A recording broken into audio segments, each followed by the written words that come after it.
The Nintendo Switch is a beautiful piece of kit. It's portable, it has a ton of games, and you can have a lot of fun with it. But there's only 4 colors, and they're boring. This one is pink. Nobody wants a pink one. What if you could have any color you wanted? Hell, if you want a purple and blue Switch that's got glitter in it, you should be able to have that. And today, that's what we're going to be working on. We're going to do a shell swap on a Nintendo Switch Lite. This is TechFixation. Thanks for joining me, and let's get started. First, let's go over the list of tools you'll need. This is a silicone soldering mat. It's not exactly necessary, but it does help a lot. I got mine on Amazon for like 15 bucks. Multiple pairs of tweezers with different profiles for different ways of grabbing things. You're going to need a triple-aught Phillips and a tri-wing screwdriver. Just 2 will do. And I'm also going to include my ifixit kit screwdriver. It is magnetic, and I have a triple-aught Phillips bit for it, and it's pretty fantastic. You're going to need a couple spudger picks and a standard plastic spudger with a point on it if you can. A couple rolls of masking tape. The reason for this will become apparent very soon. A decent flashlight to find all of the screws that you're bound to drop. And lastly, some thermal paste. I use Arctic Silver's MX4 because it's my brand of choice, but you can pick your own brand. That pretty much covers everything you're going to need to get this done.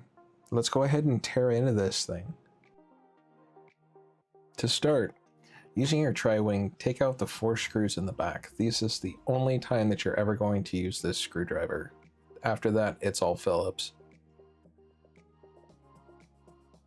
Next, you're going to use your Phillips screwdriver to take out the 2 screws in the top and the 2 screws in the bottom. Those are the only screws that are holding the case together. Next, using your spudger pick, go ahead and start prying at one of the speaker ports. The case should split apart right where you're prying. Just be gentle and take your time. Slowly separate the case around each side using your pick if you need to. At this point, the back should just pop off in one complete piece.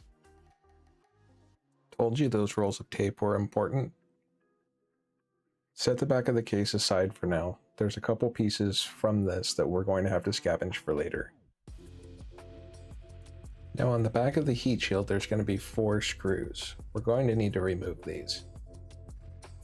You're going to notice that I put my screws in a particular order on my mat. From right to left, down 2 rows, from left to right, and so on. This is a good way of backtracking if you get into a position where you don't know what screws go where. As long as you follow the same pattern, you can't go wrong. Now that we've got the heat shield off, we'll clean it up later, just set it aside for now.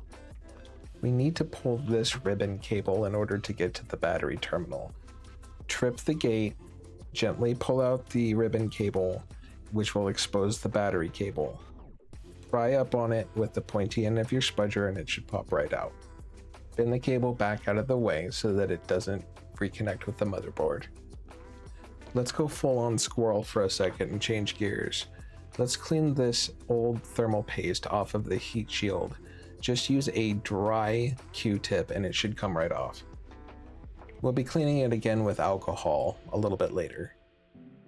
Next, we're going to do the exact same thing to the top of the heat pipe, but just be slow and gentle, dry Q-tip, and clean up all of the old thermal paste.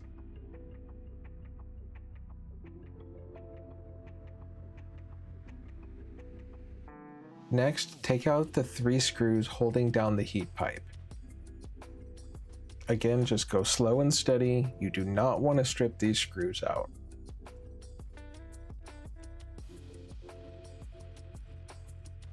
Next, we're going to be slowly pulling up the heat pipe, but we do need to be careful for this foam which is attached to the fan.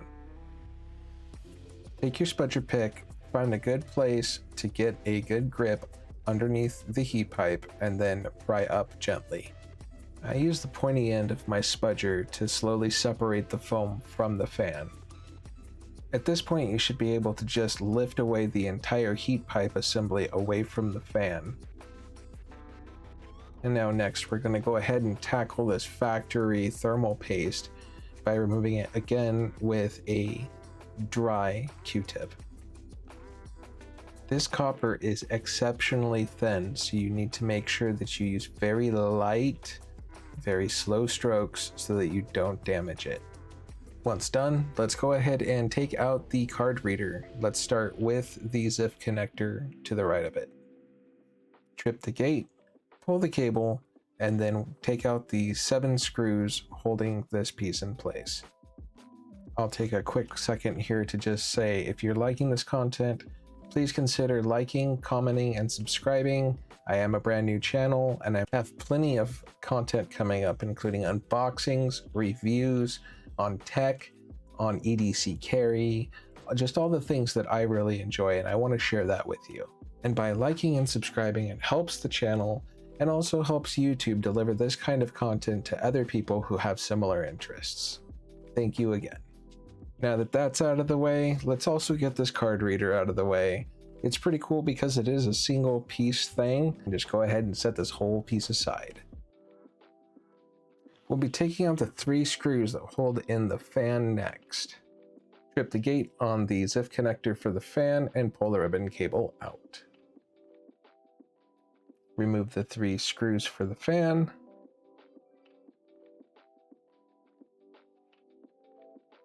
And remove the fan from its seating. Here's a good place to pause the video in case you need information on a replacement fan. Next, we're going to trip the gate and remove the ribbon cable ever so gently for the power button and volume assembly. This is one of the most commonly damaged parts during this operation. Please be very, very careful. Unscrew the 4 screws holding the left and right trigger assemblies in place. Once done, those assemblies should pop right off. However, make sure that when you lift the trigger up, you also lift up its corresponding top button. You'll notice that there's a tiny spring on this assembly. This spring may become the bane of your existence.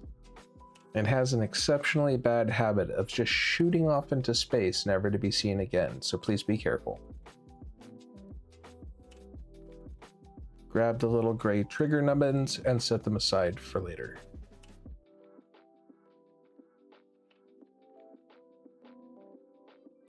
Now it's time to take out the speaker connectors. Using an angled pair of tweezers, gently grab and wiggle back and forth while pulling up, and they should just pop right out. We're going to continue on this path by pretty much tripping every gate and removing every ribbon cable left on the board. Once again, just take your time with these. There's no rush. It's better to do it safe and slow than it is to get antsy and just try to rip them all out, because you're going to end up tearing something, and then you're going to have to wait for parts potentially for weeks if you're ordering from AliExpress. At this point, I'm removing the Wi-Fi and Bluetooth antennas. My favorite technique is to use my angled tweezers, get up underneath there, squeeze, and pop up so you don't bend or break anything. Now let's go ahead and remove the 2 individual screws holding the speakers in place. There are 3 other screws you will see. We do not need to touch those. Those actually hold the speakers together. They come out in one solid piece. After removing the screws, remove only the right speaker as you can see it. We'll get to the other one later. Remove the 2 screws right across from each other on this board. And these 2 screws here on this board.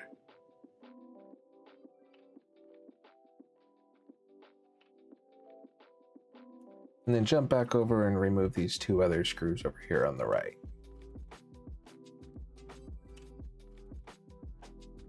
There are 3 screws holding the motherboard down. Let's take those out next. And don't worry, we're just about halfway done. Now that the board is loose, you should be able to pull out the left side speaker pretty easily. Since there aren't any screws holding this board in anymore, we can use our plastic spudger, pry it up, and set it aside. It's time to take out the motherboard, but be very careful. Do not pry or push on this area here, because you might accidentally crack the screen underneath. Making sure that the board is clear of any cables, gently remove it from the chassis. Next up, it's time to remove all the buttons. I do recommend a curved, pointed set of tweezers for this. It's much easier to get a hold of all of the buttons and pull them out. Please do make sure that you keep track of every last button and where it goes, unless you are doing a button replacement, which does come with some of these kits. If you lose any of those buttons and you were planning on putting them back in, it's gonna be a bad day for you. Each joystick has 2 screws holding them in. We're gonna remove those now.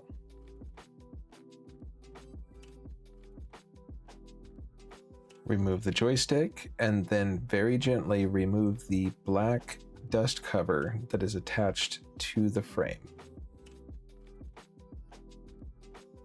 Time for the last 4 screws of the disassembly. These 4 screws will remove the mid frame from the front faceplate.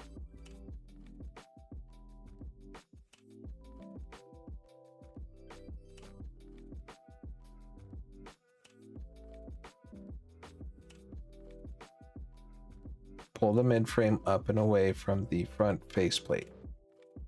Now we're left with just the faceplate and the LCD. The kit I'm going with today comes from Extreme Rate. They're pretty awesome, and I am choosing to use Atomic Purple. Doesn't it look amazing? With the kit, you get new shoulders, a set of colorful ABXY buttons, and a pack of screws.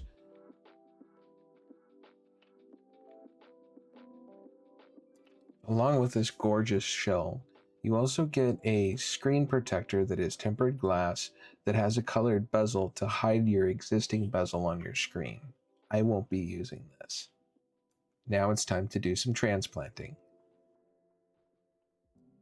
Using a hairdryer on the highest setting or a hot air gun on the lowest setting, go around the bezel of the screen, right at the edge, for about 2 to 2.5 minutes, making sure that you're constantly moving. When you're done, we're going to pick up the faceplate and slowly try to separate it from the screen. If the faceplate starts fighting you or it bends too much, stop, put it down, and hit it with the hot air again. After working at it for a bit, the screen should come away from the faceplate without any issues. On the new faceplate, keep in mind there are some tabs specific to the ribbon cables that will allow them to route where they need to be. Put the digitizer and display ribbon side in first. They should just kind of lock in. When you're happy with the positioning, route the LCD backlight cable through its notch and then press the LCD into place. With your finger, apply firm pressure around the outside of the screen bezel until you feel that it is secure. If needed, go back to the hot air and repeat that cycle and then apply pressure. Now, it's essentially just doing the exact same thing in reverse. So what we're going to do is we're going to start off by taking our 3 screws and putting them back into the midframe and cinching that down. Next, put both of the dust covers and the joysticks back into place. Making sure that the cables are pointed in the right directions, put in the screws for the joysticks, but do not over tighten. Replace all of the buttons back in their homes. If you are using an aftermarket button kit, make sure that you test fitment first. You might have to trim them down a little bit. When replacing the rubber contact pads for the buttons, make sure they're in the correct orientation and that they're completely secured over top of the button. Quite often, one of the contact pads is just going to get stuck either on the joystick daughter board or on the motherboard, I just leave it because it isn't going anywhere. Carefully reinstall the motherboard and speaker, making sure not to trap any cables underneath. Reinstall the daughter board. You can screw in the 2 screws on the left hand side, just do not over tighten, you will crack your new shell. Screw in the 3 screws that hold the motherboard down to the mid frame, making sure that you get the longer screw in the right place. Go ahead and finish up screwing down the daughter board with the rest of the screws, making sure that they all go in the right place. Do not over tighten. Do the same with the screws on the left side of the motherboard. Do not over tighten. Are you noticing a theme here?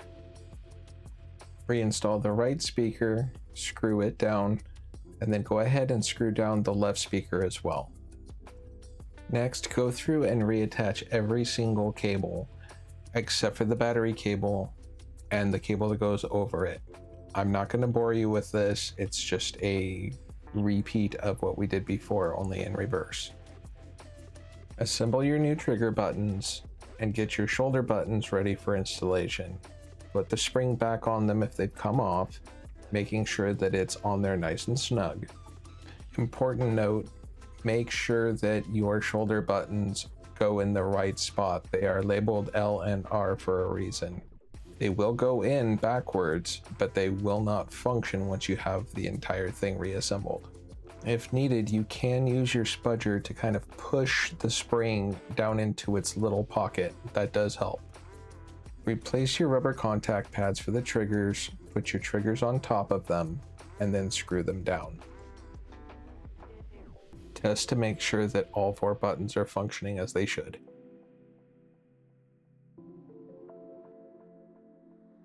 Next, we're going to reinstall the power and volume board and reconnect it to its connector.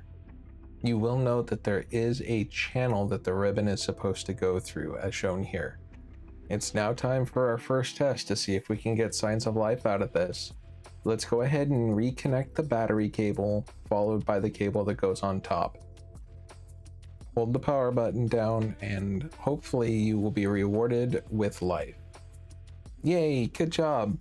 Now that we've got it back up and running, let's go ahead and test those buttons. Go into the system menu, go down to controller, and you should have the ability to test controller inputs. Shut the unit back off and let's install the fan. You should only have 3 screws to install, and also do not do what I did and leave the cables plugged in. You do want to disconnect the battery after you're done testing. Next, we're going to move on to the back of the case, starting with the air inlet grills. These are pretty straightforward actually. Just peel off the backing and push it down onto the empty hole on the back of the case. Next, we're going to scavenge those pieces, like I mentioned earlier, off of the back of the original case.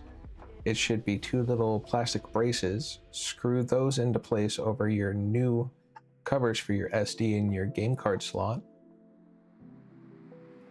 And then go ahead and put the game card reader back into place and secure it with the 7 screws that we took out at the beginning.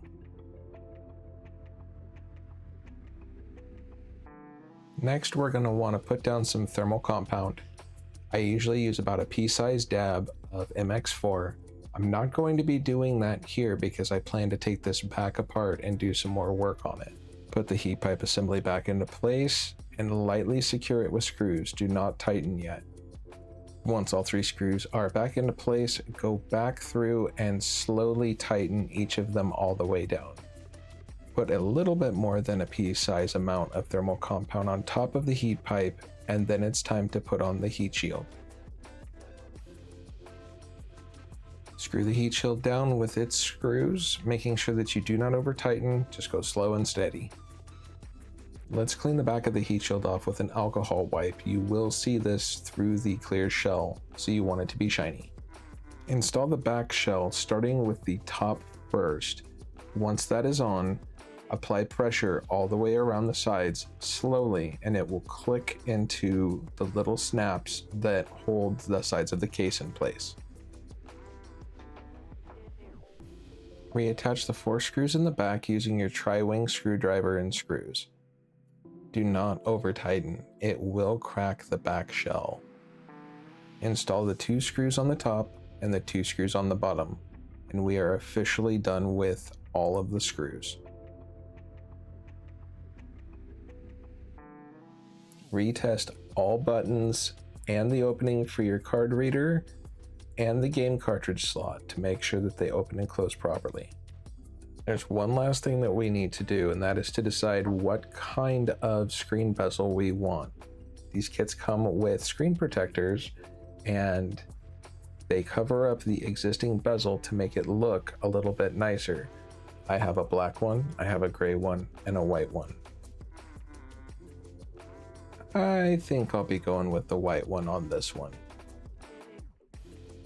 Here's a quick little time lapse of me getting the screen ready for the new protector. And the obligatory peel shot.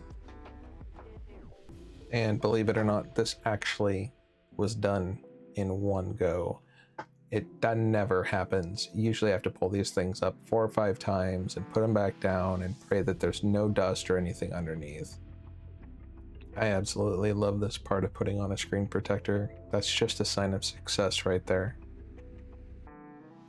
If you haven't done a screen protector before, don't worry about the bubbles. Just kind of slowly wipe them out with a soft cloth. They will disappear over time. And there you have it. Sit back, take a deep breath, and just enjoy what you have created.